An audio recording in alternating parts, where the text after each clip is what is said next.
Bonjour, nous voilà sur les plateaux de Hidabrut avec Myriam Méthodi. J'aurais voulu vous parler aujourd'hui d'un sujet que je pense qu'on doit tous et toutes étudier, aborder au quotidien. Pas une fois de temps en temps, pas quand ça nous prend, tous les jours. Emanti ve'edaber, parler de Emouna, comme disait David Ameller. Emouna.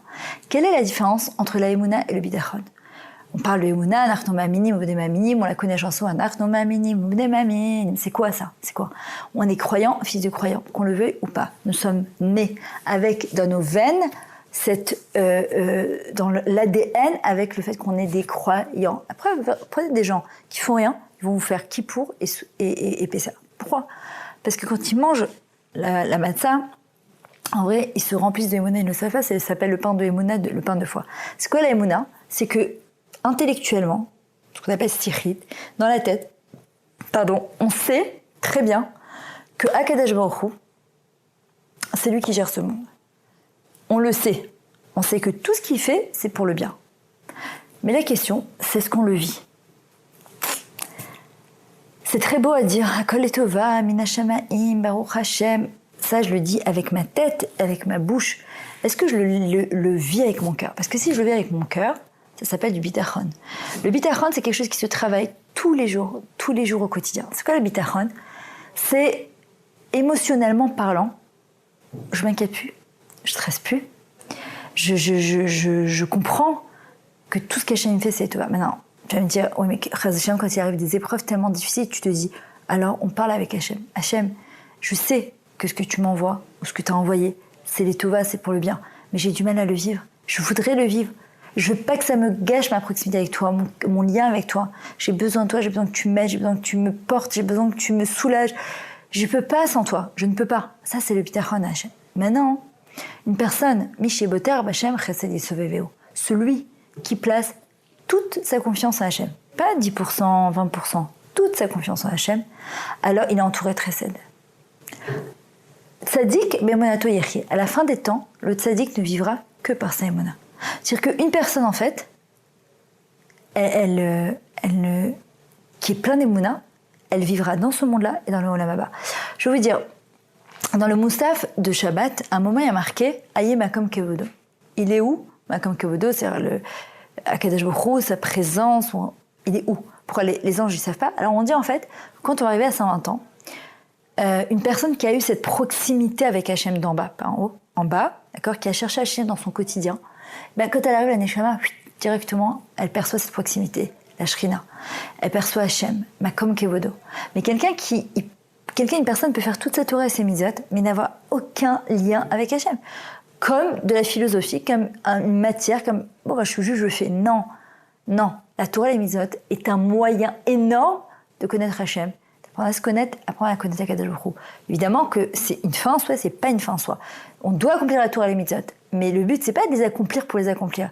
Le but c'est de les accomplir pour développer de l'amour avec Akadosh Baruch Hu. Maintenant, le Rav Chaim Ivolgé, moi je suis pas du tout ce goulotte, du tout.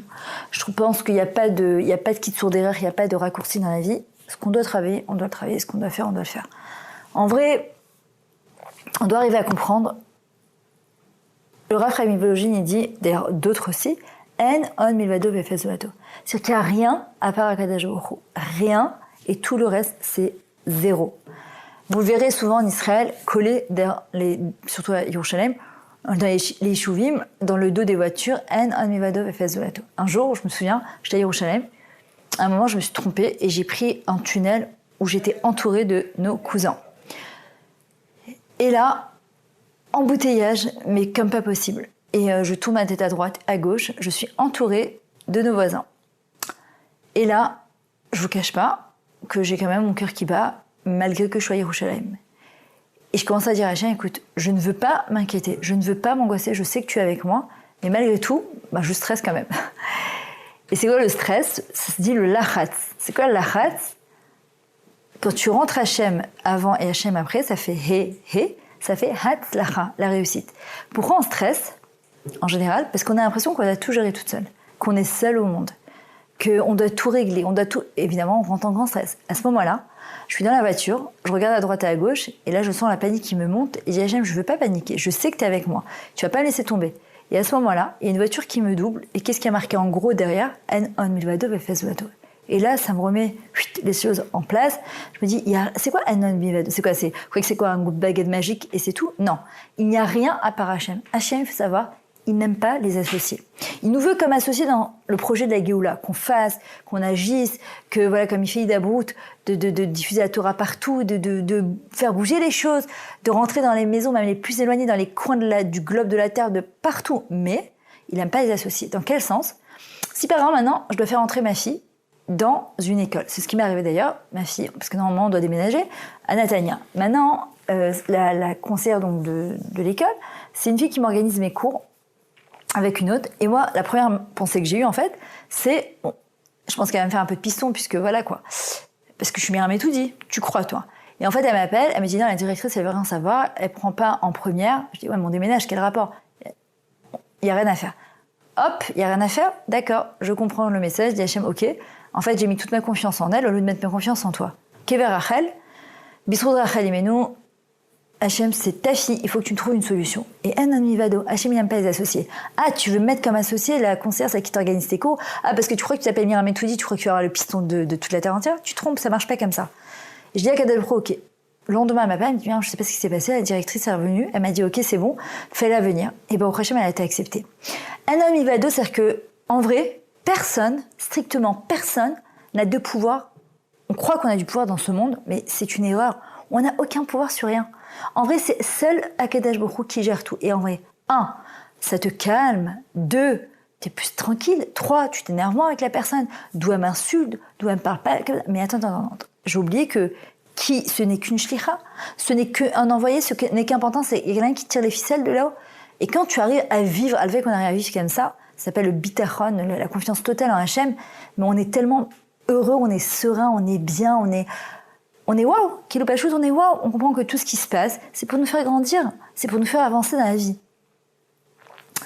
En vrai, cette gloire de Hanan Mivado, la dernière fois, je partais dans C'était un matin, j'avais donc mes parents à la maison, ils habitent à Paris, ils étaient chez moi, et donc on a tous l'habitude de se lever entre 6h30 et 7h, ma fille devait passer son bac d'anglais, et là, grosse panique, on se lève tous à 8h du matin. Le réveil n'a pas sonné comme si c'était Hachem, c'était le réveil qui nous rendait notre déjeuner, c'est pas Hachem. Tous, mon mari, mes parents, tous ont été tous levés à 8h, grosse panique à bord. Ma fille, elle me dit, maman, c'est une catastrophe, comment je vais faire? J'ai mon bac d'anglais, c'est pas possible. C'est le ministère de l'Éducation, on rigole pas avec ça, comment je fais? Moi, j'habite à Bétar, dans le Goucher de Sion. Alors, va jusqu'à Yerushalayim le dimanche matin, c'est complètement embouteillé, c'est même pas la peine. Il faut minimum 40-45 minutes au mieux. Il est 8h du matin, ma mère, elle me dit, t'enfiles un truc sur ta chemise de nuit, on s'en fout, c'est pas grave, t'as fait le bac. Je vous raconte pas dans quel état, et ma fille en grosse panique. Et je lui dis, regarde, Redva, je te comprends, je pense que j'aurais été dans le même état que toi, mais regarde, Hachem, il peut tout. Mais qu'est-ce qu'il peut? Il peut quoi? Eh ben, il peut faire en sorte que la bonne femme, par exemple, du ministère d'Achinour, du ministère, elle va arriver en retard. Elle me dit, mais tu crois dans un film? Je lui dis, et pourquoi pas? N'impose rien à Hachem. Laisse-le gérer. Dis-lui, je vais à la Kadesh Baruch Hu, moi j'ai révisé mon bac d'anglais, c'est pas pour rien qu'on s'est levé à 8h du matin. Peut-être on a évité quelque chose, on sait pas. Et moi je répétais toute la route, Hanan Mivado, vraiment jusqu'à qu'on arrive. Et j'imaginais dans ma tête qu'elle allait m'appeler en me disant, maman, tu sais pas quoi, j'ai un NAS. Je dépose la petite, j'attends à l'extérieur pour voir si elle va pas ressortir, et puis elle m'appelle de l'avant en me disant, maman, c'est fou, tu sais pas quoi, la femme de la ministère, elle arrivait à 8h33 au lieu de 8h30. J'ai mis 20 minutes pour arriver sans courir comme ça, parce qu'elle voulait que je roule tous les feux rouges, je mettais hors de question, évidemment. Et ben, au Hachem, elle a eu son bac d'anglais. Je rentre chez moi, j'appelle mon frère, donc j'étais avec ma mère dans la voiture, qui était à Roma chez ma sœur, je lui dis, David, rendez-vous dans 20 minutes en bas de la maison. Et mon oreillette, elle marche plus. Elle s'arrête de marcher, donc qu'est-ce que je fais? Je mets mon portable comme ça sur haut-parleur, pour ne pas le prendre. Maintenant, je vous explique, à l'époque, pas de flic à Bétar, jamais. Une fois de temps en temps, il y a un flic. Je sors de ma rue, j'avais une petite voiture Suzuki. À ce moment-là, un camion de flics passe, il me fait comme ça avec le doigt, il me met hop sur le côté. Et là, dans ma tête, je me dis, ouais, des points, 1000 shekels de PV. J'ai dit, c'est quoi cette matinée de fou? Et je me rappelle le Hanan Milvado. Encore une fois, c'est pas une baguette magique, hein, le Hanan Milvado. Il faut arriver à comprendre.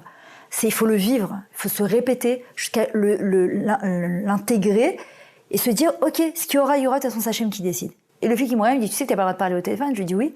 Je lui dis, c'est pour ça que je l'ai mis sur haut-parleur. Vous avez raison, j'aurais pas dû le prendre dans la main, mais j'ai mon oreille qui marchait pas. Et il commence à regarder, et pendant qu'il regarde, moi je regarde le flic comme ça, et je lui dis que dans ma tête, sinon j'aurais eu 2000 shekels de PV, et je lui dis, écoute, toi tu fais très bien ton travail, mais t'as aucun pouvoir de décision. C'est Hachem qui décide tout. Toi tu peux rien sur moi, t'as aucun... Et en fait je me répète ça, je dis, Hachem, c'est toi qui décideras. Qu'est-ce que ça fait en fait? Ça te calme. Parce que si t'as les 1000 shekels, tu comprends que de toutes les manières, c'est une capara, c'est que tu devais les avoir. Et si tu les as pas, et ben c'est que tu les as pas. Au bout d'un quart d'heure, il a vérifié mes trucs, il a vu que, bah, Hachem, j'avais aucun passé pas bien. Il me dit, Nounou, Besséder, pour cette fois ça va, mais la prochaine gare à toi. Et bah, au Hachem, je suis partie. Une fois, ça m'arrivait, c'était pas pour ça, j'avais fait un demi-tour où je pensais avoir droit, et j'ai pas eu le droit. J'ai eu quand même mes 250 shekels de PV, malgré mon ennemi vado. C'est-à-dire qu'en fait, la Nekuda, le point, il est là. C'est-à-dire que, arriver à comprendre que Hachem, c'est lui qui gère tout. Et quand on est stressé, et quand on a peur, il a plus de place. Le mot pachat, c'est dachaf. Il nous pousse pour prier. Et je finis avec ça. J'avais entendu un jour du Rav Yigal Cohen quelque chose d'incroyable. Il disait, quand on s'inquiète, Hachem, il dit, je peux pas m'inquiéter avec toi. Laisse-moi t'inquiéter pour toi. La da'aga, l'inquiétude, c'est Aleph, Gimel, Dalet. Il manque que le bet. Et le bet, c'est le bitachon Hachem. La foi absolue en Akadosh Baruch Hu. Ashlech el Hachem. Vehu ye'avecha ve'ochalchelecha. Jette tes dossiers à Akadosh Baruch Hu. Et laisse-le s'en occuper. C'est pas que je deviens passive, attention. Mais laissez-le plus rentrer dans nos vies. Laissons-le rentrer dans nos vies. Pas 10%, pas à 50%, à 100%. Dans le quotidien. Alors essayons de voir dans chaque moment de notre vie comment on peut lui laisser la place. Je vous dis à très bientôt.